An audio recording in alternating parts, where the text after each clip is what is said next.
Captain Blackwater. The name alone sent shivers down spines. He was a phantom, a whisper of dread in the taverns of Tortuga. They said he was a demon in human form. His eyes burned with hellfire, and his soul was forfeit to the darkest magic. Blackwater sailed aboard the Devil's Fist, a ship as black as a raven's wing. It was a vessel of despair, crewed by the living dead. Blackwater and his crew were the scourge of the Caribbean. They plundered gold and left only silence in their wake. No survivor lived to tell the tale of an encounter with the Devil's Fist. Some whispered that the ship sailed without a wind. Others claimed the cannons fired souls instead of iron. The legend of Captain Blackwater began with a mutiny. He was once an honourable captain, but greed poisoned his heart. He craved immortality. He sought out a dark sorcerer in the wilds of Hispaniola. The sorcerer offered him a deal: eternal life in exchange for his soul and his bond to the sea. Blackwater, blinded by ambition, agreed.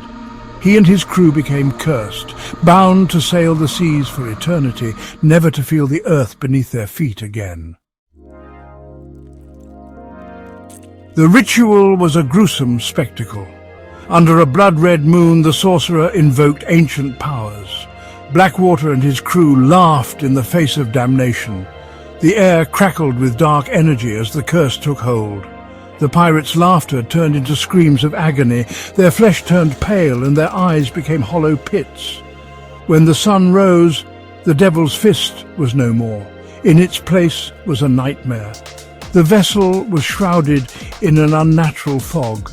Its sails were black as pitch and ripped like the claws of a beast. The crew, now skeletal and ghastly, moved with an eerie silence. They were bound to the ship and their cursed captain. Captain Blackwater, his skin as white as bone, his eyes burning like hot coals, let out a roar that echoed across the waves. His laughter was the chilling lament of a man forever bound to the sea. The curse had transformed him into a monster. He was a fearsome sight, his body ravaged by the dark magic that kept him alive. The Devil's Fist became a spectre. It was seen in the heart of hurricanes. It was a phantom in the mist. Tales of its terror spread throughout the Caribbean. Sailors spun yarns of its ghostly crew and their terrifying captain. Blackwater became a legend, whispered in fear and awe. He was a reminder that some bargains are best left unmade. The price of immortality was high indeed. Years passed, and the legend of Captain Blackwater only grew. In a small port city on the coast of England, a young sailor named Jack dreamed of finding Blackwater's treasure. Jack was a dreamer, his head filled with stories of adventure. He yearned for the open sea and the thrill of the unknown. He spent his days in dusty taverns, listening to old sailors spin yarns of their exploits. One night, a grizzled old sailor stumbled into the tavern. He clutched a piece of parchment in his hand. It was a map, he claimed, a map to Captain Blackwater's hidden treasure. The old sailor, his voice a raspy whisper, claimed to have served aboard the Devil's Fist. He spoke of the horrors he'd witnessed, of the ghostly crew and their immortal captain. He offered the map to Jack, claiming the young sailor had the look of a man who could handle the truth. Jack, his heart pounding with excitement, took the map. This was his chance for adventure, his opportunity to make a name for himself. He examined it closely. The map was faded and worn, but he could make out a chain of islands and a large X marking a spot deep within their heart. This, the old sailor swore, was where Blackwater hid his ill-gotten gains. Fired by the promise of adventure, Jack gathered a crew. He found a sturdy ship and christened her the Sea Serpent. Jack and his crew set sail, their hearts filled with a mixture of excitement and trepidation.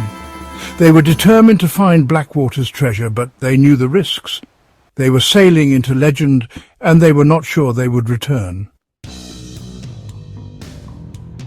The journey was fraught with peril. Storms battered the sea serpent. Rogue waves threatened to swallow them whole. Yet Jack pressed on, the map his only guide. He was determined to reach the island marked on the parchment, even if it meant staring death in the face. His crew, initially enthusiastic, began to grumble. They whispered of curses and bad omens.